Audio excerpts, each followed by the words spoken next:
నన్ను కాపాడుము తండ్రి. సరిగ్గా వాక్యము సరిగా రావటం లేదు, ఏం జరిగిందో తెలియదు నాయన, సహాయం చేయము. నీకే స్తుతి స్తోత్రములు చెల్లిస్తున్నాను ప్రభువా. నా తండ్రి, సమస్తము నీకు అప్పగించుతున్నాను. నీవే మాట్లాడమని యేసుక్రీస్తు ప్రభు నామమున వేడుకొని ప్రార్థిస్తున్నాను తండ్రి. ఆమేన్.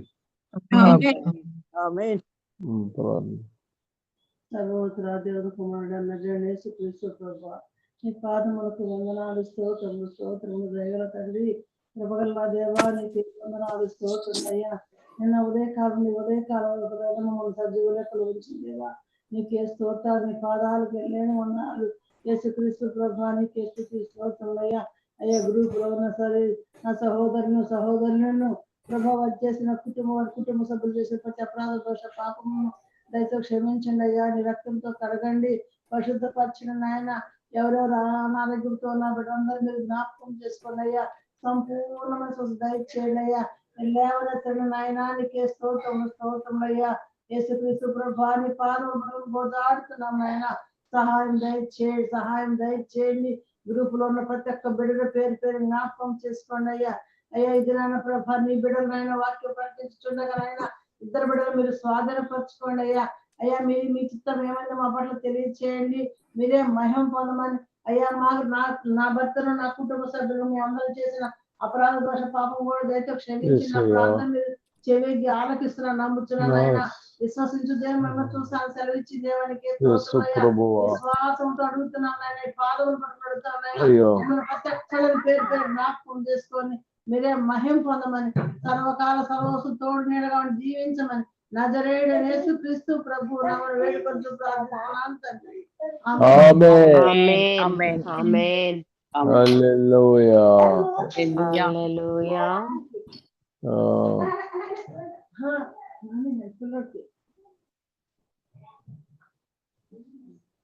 హలో, వినపడుతుందమ్మా?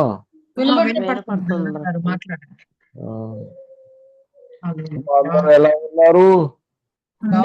అందరం బాగున్నాం బ్రదర్.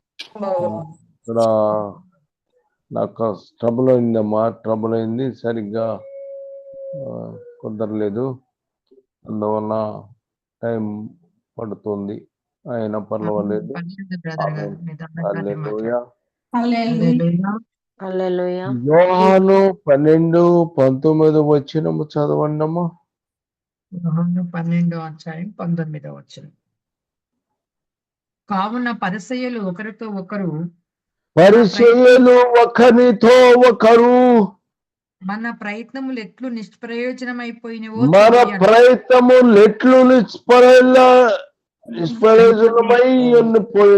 చూడుడి.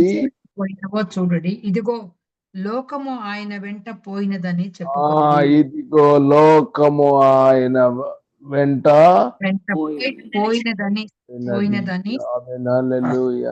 చెప్పుకొనిది. లోకము ఆయన వెంట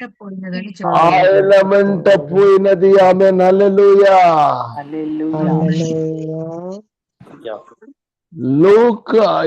యోహాను 12:14-17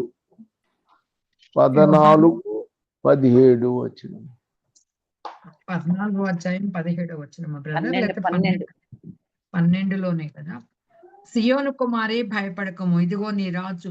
అదే 14:17 లోకము ఆయన చూడదు, ఆయనను చూడదు,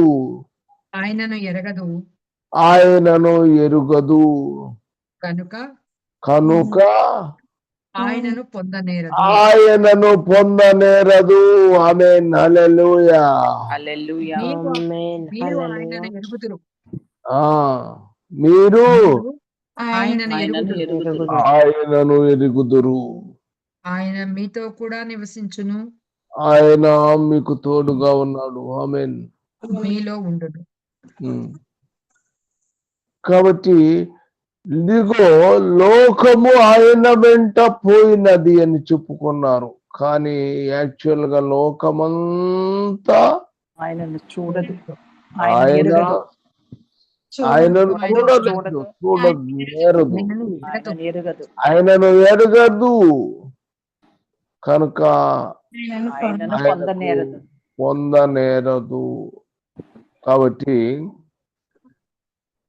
లోకం మొత్తం ఇమ్మడబడినా కూడా, లోకమంతా అందరూ వచ్చినా కూడా వాళ్ళలో కొంతమంది మాత్రమే ఆయనను ఎరుగుదురు. ఆయనను ఎరుగుదురు. ఆమేన్. హల్లెలూయా. హల్లెలూయా. హల్లెలూయా. లోకములో ఎంతో మంది చూడటానికి వచ్చేటువంటి వాళ్ళు ఉన్నారు. కానీ ఇంకా అనేక స్వస్థతలు పొందుదామని వచ్చేటువంటి వారు కొంతమంది ప్రభు వెంబడి వచ్చినటువంటి వారు ఉన్నారు కదా. యేసు ప్రభువుని ఆరోగ్యము చూసుకొని బాగా చూడాలనుకొని వచ్చేటువంటి వాళ్ళు అయినారు.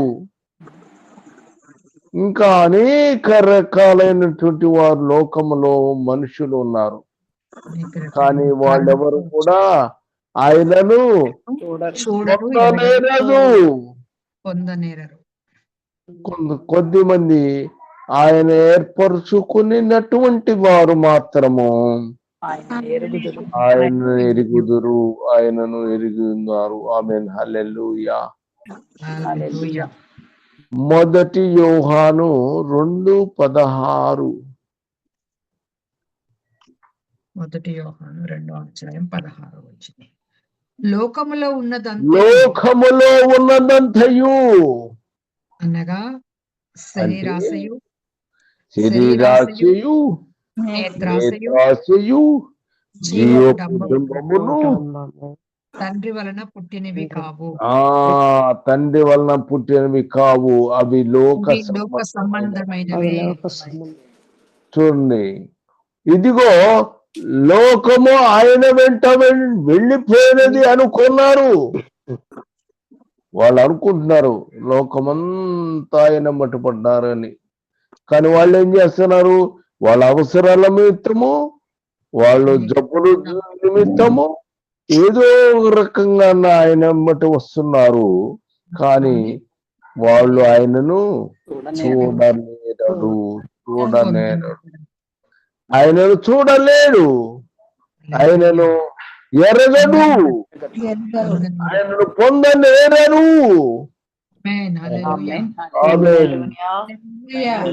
ఆయన పొందనేరరు. అయితే ఈ లోకములో ఉన్నదంతా కూడా ఎట్లాంటి వాడు?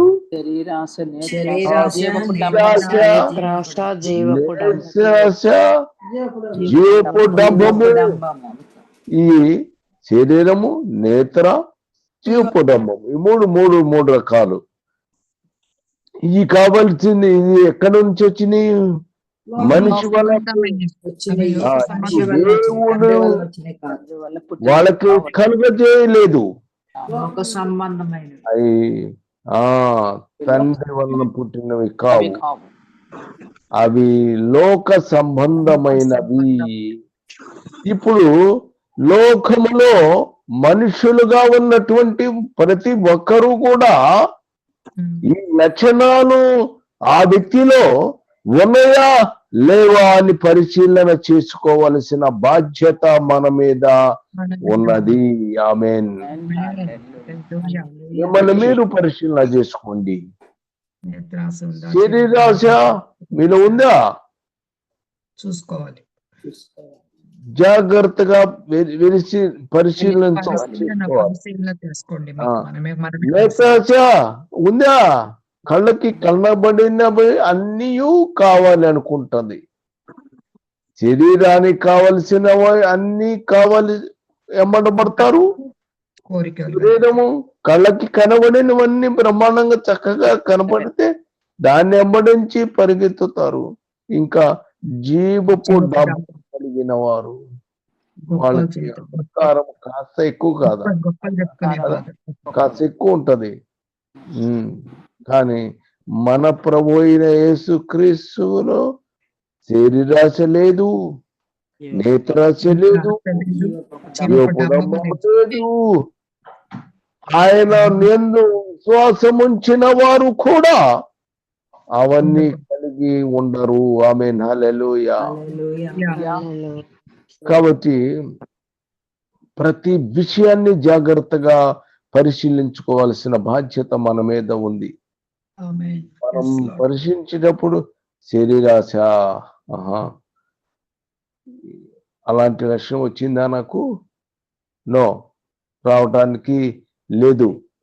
నేశాశ, ఇది లోక సంబంధమైనది వచ్చింది, రాకూడదు. నో. జీవపుడంబము, నాలో అహంకారము పెరిగిపోయింది. నో. ఇవన్నీ ఏమాత్రం మనలో నివాసం ఉంచుటకు వీలు లేదు. అవన్నీ ఏంటంటే ఇవి లోక సంబంధమైనవి, కేవలము లోక సంబంధమైనవి. మరి మీరెవరు? దేవుని సంబంధం, మీరు పరలోక సంబంధులు. ఆమేన్. హల్లెలూయా. మీరు ఎంత కష్టపడి పొద్దున లేచిన కాడ నుంచి ప్రభువు కోసం పరిగెత్తుతున్నారు. వాక్యము జాగ్రత్తగా తెలుసుకోవాలని ఆసక్తి మీరు ఎంతో వ్యక్తిగతంగా ఎదురు చూస్తూ ఉన్నారు. మీలో దేవుని రాజ్యము అనేటువంటి మీ లోపల కలుగుతుంది. మీలో దేవుని రాజ్యం అనేటువంటిది మీలో కలుగుతుంది. కానీ మీరు లోక సంబంధులు కానే కారు. ఆమేన్. హల్లెలూయా. మీరు దేవుని సంబంధులు కారు. అన్ని విడిచిపెట్టండి. మీరన్ని ప్రభువును మాత్రమే విశ్వసించండి. ఆమేన్. హల్లెలూయా. 1 యోహాను 4:1. ప్రియులారా, అనేకులైన అబద్ధ ప్రవక్తలు ఎవరు? అనేకులైన అబద్ధ ప్రవక్తలు ఎక్కడికి వచ్చారు? లోకములోనికి బయలువెళ్ళినారు.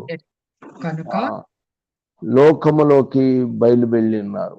కనుక మీరేం చేయాలంటే ప్రతి ఆత్మను నమ్మక ఆయా ఆత్మలు దేవుని సంబంధమైనవి కావా పరీక్షించుడి. ఆమేన్. హల్లెలూయా. మీరు అనేకులైన అబద్ధ ప్రవక్తలు. ఎందుకంటే మనము శరీరాశ, జీవపుడంబము,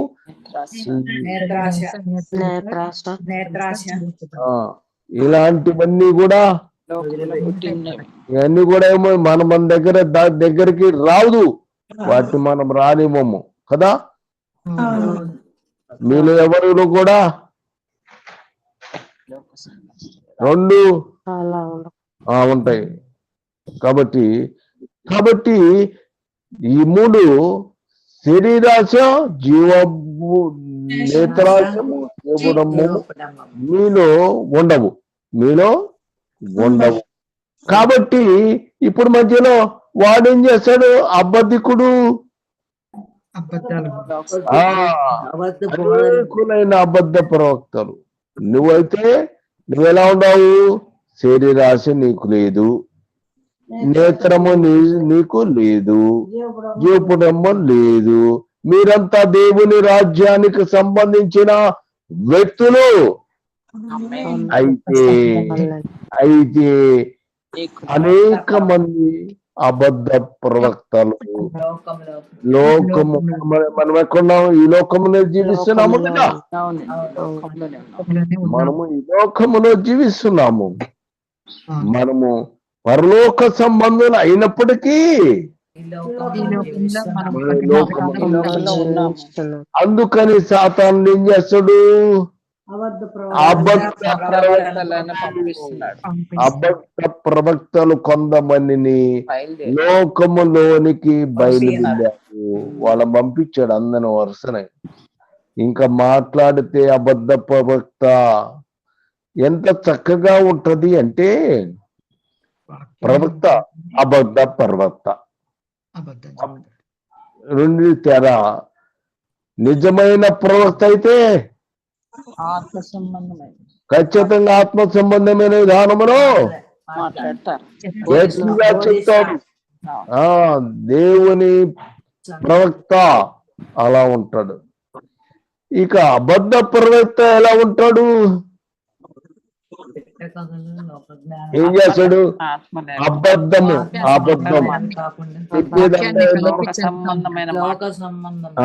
చెప్పేది ఏంటమ్మా?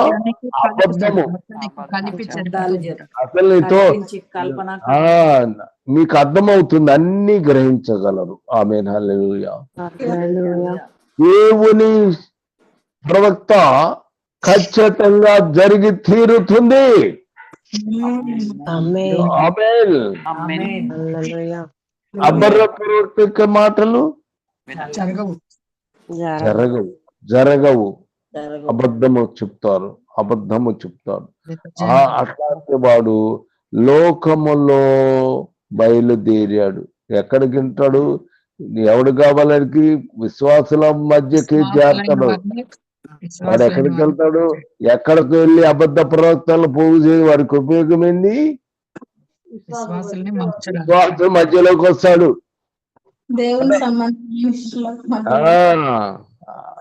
అబద్ధపు ప్రవక్త మన వాళ్ళే ఉన్నటువంటి మధ్యలో వాడు దూరుతాడు.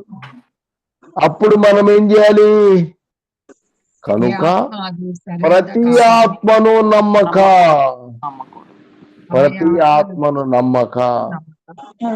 ఆయా ఆత్మను కాబట్టి ఇప్పుడు పరిశీలన చేయాల్సిన బాధ్యత ఎవరు? మనదే. కాబట్టి ప్రతి ఆత్మతో కూడా నమ్మకూడదు, అన్ని నమ్మకూడదు. ప్రతి ఆత్మను నమ్మకూడదు. పరిశుద్ధాత్మ ఏది? అబద్ధ ప్రవక్త ఎవడు అనే విషయాన్ని మనం జాగ్రత్తగా పరిశీలన చేసుకోవాల్సిన బాధ్యత దేవుడు మన మీద పెట్టాడు. ఆయా ఆత్మలు దేవుని సంబంధమైనవో కావు పరీక్షించుడి. కాబట్టి పరీక్షించుడి. కాబట్టి చెప్పిన ప్రతి మాట కూడా జాగ్రత్తగా ఏం చేయాలి?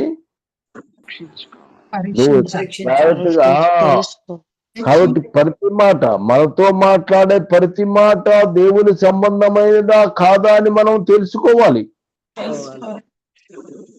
ఇది అబద్ధ ప్రవక్తను మాట్లాడుతున్నాడా, లేకపోతే చెప్పిన మాటలు అబద్ధమా? ఏదేది చెప్తున్నారు అవన్నీ నిజమా అని నువ్వు గ్రహించాలి. ఆమేన్, హల్లెలూయా. నువ్వేం చేయాలి? ఇంకా ప్రతి ఆత్మను నమ్మించిన తర్వాత యేసు ప్రభు పరిశుద్ధాత్మ యొక్క అభిషేకము ఆ వ్యక్తి మీద నిలిచి ఉన్నదా? ఆయన పరిశుద్ధాత్మ యొక్క అభిషేకం కలిగిన వాడా కాదా పరిశీలన చేసుకోవాలి. కాబట్టి ప్రతి ఒక్క ఆత్మను మనం ఏం చేయాలి? పరీక్షించుకోవాలి. అంతేగాని ఏదో చెప్పారు, అది చెప్పారు, ఇది చెప్పారు అనేటువంటి విషయము కాదు. మనం జాగ్రత్తగా విశ్వసించాలి. ఆమేన్, హల్లెలూయా. ఎందుకంటే వాడు అబద్ధ ప్రవక్తని లోకములో బయలుదేరి ఉన్నాడు. లోకములో నేత్రాశ, శరీరాశ, యోగుడము, ఇవన్నీ ఇవి కలిగినప్పుడు అవి మనిషిని ప్రేరేపిస్తుంది, లాగుతుంది. ఆ యొక్క వాటిని అబద్ధ ప్రవక్త చేశాడు.